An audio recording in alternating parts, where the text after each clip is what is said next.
기자부대, hop on the beat!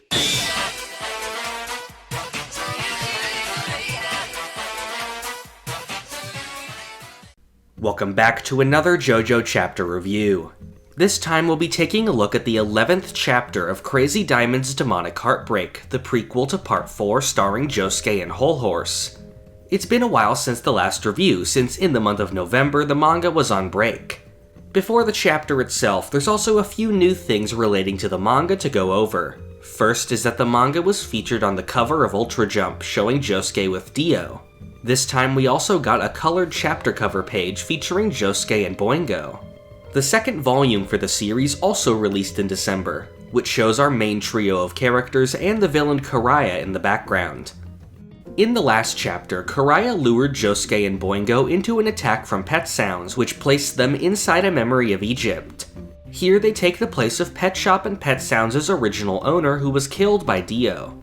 This chapter starts exactly where that left off, with Josuke being pierced by one of Pet Shop's ice spikes. While the wound itself is an illusion, he does still feel the pain of the attack. Since there's no wound, Crazy Diamond isn't able to help at all. The memory of Dio says that he's using the owner as an experiment to see the depths of human fear, to know how best to rule over humanity in the future. He stops time and soaks them in gasoline, which Boingo seems to recognize as Dio's ability. Here he misunderstands it as an ability to make objects appear out of thin air and says that was how the Joestars described the ability. This isn't exactly right, since there wasn't really a point in time where the Joestars thought that's what the power was, and if anything, Boingo would be more likely to hear them say he could stop time in the final battle, or to have heard a different version of his ability from Hol Horse. Pet Shop drops a lit match on them, causing them to start burning alive, and then quickly freezes them over with his ice ability. They realize that Pet Shop is toying with them to draw out their suffering as long as possible. Boingo starts to think things are hopeless, and that maybe the prediction that said he had graduated from being Dio's underling means that he's meant to die here. But Josuke reassures him by saying that since the attack was executed perfectly in the past, there's nothing they can do but power through the attack, and the best way of doing that is to ignore the attack completely. After they run through the fire, they both wake up back in the warehouse. Josuke had used Crazy Diamond to fix a rope around their necks, and the sensation of their bodies going numb snapped them back to reality. Boingo is dressed up in Ryoko's clothes here, since Karaya had used this earlier to trick Josuke into thinking he was her.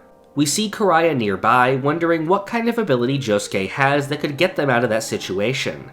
We get an explanation of how exactly Karaya is controlling Pet Sounds. It says that animals with stands have less willpower than humans, so they aren't able to take full advantage of their stand abilities. Pet Sounds only had enough mental capacity to use its stand to record events, but it needs another brain to actually play them out like we've been seeing in the manga. So Karaya gave Pet Sounds a piece of his body, linking their souls together and letting him act as the controller.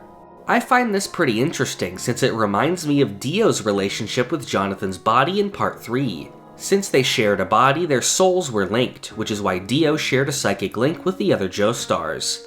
It's also because of this connection that Dio was able to control the stand of Jonathan's body.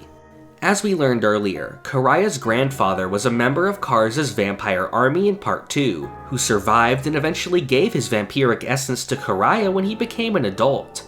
Whether this makes Karaya a full-fledged vampire or not is unknown. I would say definitely not, since he seems fine in the sunlight. This may be a similar situation to Vanilla Ice, who was given Dio's blood to become a vampire. That transformation didn't take place until his brain was stabbed by Polnareff, so maybe something like that has to happen for Karaya to change. Of course, I can't say for sure since it hasn't been stated in the story yet, but I think Karaya is some kind of dhampir or a half-vampire. Oftentimes in fiction, they have some of the abilities of a vampire while still being able to go out in the sun. At the end of the chapter, Karaya says that Josuke is limited to just one stand ability, but that with the huge amount of memories saved by Pet Sounds, there's no way that he could hold out forever. After this, we see Ryoko under the effects of Pet Sounds' ability, presumably getting ready to carry out the prediction of her shooting Hol Horse. Once again, this was a very good chapter, and definitely worth the extra month of waiting. I find the relationship between Josuke and Boingo to be really endearing, and I think Karaya is playing his role as the villain really well. I also really enjoyed the mechanics behind how he uses pet sounds as ability, which could lead to some interesting stuff in the future. The story seems to be really ramping up now, so I suspect that it may be getting close to the finale. Based on the release of the volume, we may be able to figure out how much is left. So far, each volume has had 5 chapters each, so at the absolute minimum, we're getting 4 more chapters. This means we will be seeing some crossover between this and the release of the JoJo Lands, which begins in February. It'll be pretty crazy to see 2 ongoing monthly JoJo manga in the same magazine, even if it is potentially for only a few months. Speaking of JoJo Lands, we've just gotten a big reveal with a hint at its protagonist. For a long time now, Araki has released New Year's cards, usually featuring the series' protagonist at that time with a zodiac animal. Last year, Part 8 had already ended, so the card just showed the tiger by itself. This time, however, we've gotten the Year of the Rabbit card, with the title of the JoJo Lands printed on it and an unknown character featured. This seems to be our first glimpse at Part 9's protagonist. It's not long now, since in February I'll also be starting my monthly reviews of Part 9 chapters. That'll be a great time to be a JoJo fan, so I hope you can join me then for the monthly reading experience. If you want to get some updates on new videos, or for chapters and announcements like these, you can join the Hum and Beat Discord using the link in the description. If you support the channel on Patreon, you can also get some exclusive benefits like Discord perks, some uncut videos, and the opportunity to submit patron questions. This video's question comes from Olasham. What do you think is the best way to view JoJo, the original manga or the anime by David Production? While I do think the anime is great in a lot of ways, I do still believe that the manga is the best possible way to experience JoJo. Something that's true for most adaptations is that while they thrive in some areas, that causes them to fall short in others, often in some disappointing ways. For the manga, however, this isn't an issue. It's just a completely uncompromised version of itself that matches up perfectly with Araki's creative vision. So I would say read the manga first and then experience the anime as a bonus. Thank you for watching. This is the part of the video where I thank my $5 and up patrons.